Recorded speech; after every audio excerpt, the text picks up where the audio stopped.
একটি নিস্তব্ধ রাত, আকাশে অল্প কিছু তারা জ্বলছে আর চারিপাশটা ঘুটঘুটে অন্ধকার। জনহীন এক গ্রামের শেষ প্রান্তে ছিল একটি পুরানো ভাঙাচোরা বাড়ি। স্থানীয় লোকজন বলতো ওই বাড়িটা নাকি অভিশপ্ত।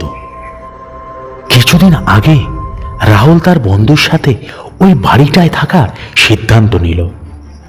তারা গিয়েছিল রাতে এক অজানা অভিজ্ঞতার খোঁজে। বাড়িতে ঢুকেই তারা দেখতে পেল দেয়ালে অদ্ভুত কিছু ছবি আর রক্তের দাগ। প্রথমে তারা ভাবলো হয়তো এগুলো বাচ্চাদের মজার অংশ, কিন্তু রাত বাড়ার সাথে সাথে ঘটতে লাগলো একের পর এক অস্বাভাবিক ঘটনা। রাত 12টার সময় হঠাৎ করে বাতাস ভারী হয়ে উঠল। চারপাশে শোনা গেল এক মহিলার কান্নার আওয়াজ। রাহুল আর তার বন্ধু খুব ভয় পেলেও সাহস করে ঘরের ভিতরেই রইল। তারা বাইরে বেরোনোর সাহস পেল না, কিন্তু কান্নার আওয়াজটা যেন আরো কাছে আসতে লাগলো। হঠাৎ করেই বন্ধ জানলাটা খুলে গেল আর প্রবল বাতাসে মোমবাতিটাও নিভে গেল। অন্ধকারে রাহুল দেখতে পেল একটি ছায়ামূর্তি ঠিক তার সামনে।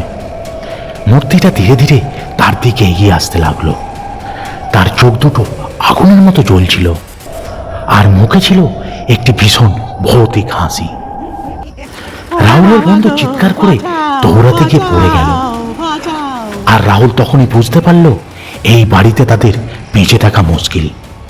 এক সময় রাহুল আর তার বন্ধু কোন রকমই বাড়ি থেকে বেরিয়ে এলো, কিন্তু সেই অভিজ্ঞতা তাদের মন থেকে কখনোই মুছে যাবে না। তারা ফিরে এসে জানলো ওই বাড়িতে একসময় এক মহিলাকে নৃশংসভাবে হত্যা করা হয়েছিল। তখন থেকেই তার আত্মা ওই বাড়িতে ঘুরে বেড়ায় প্রতিশোধের আশায়। রাহুল আর তার বন্ধু সেই রাতের কথা কখনোই ভুলতে পারল না।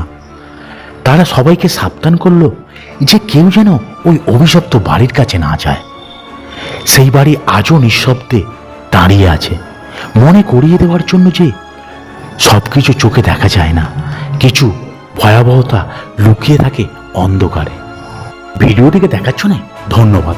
যদি ভিডিওটি ভালো লেগে থাকে তাহলে ভিডিওটাকে একটি লাইক করে চ্যানেলটিকে সাবস্ক্রাইব করে দিও এবং পাশে থাকা বেল আইকনটি অল করে দিও।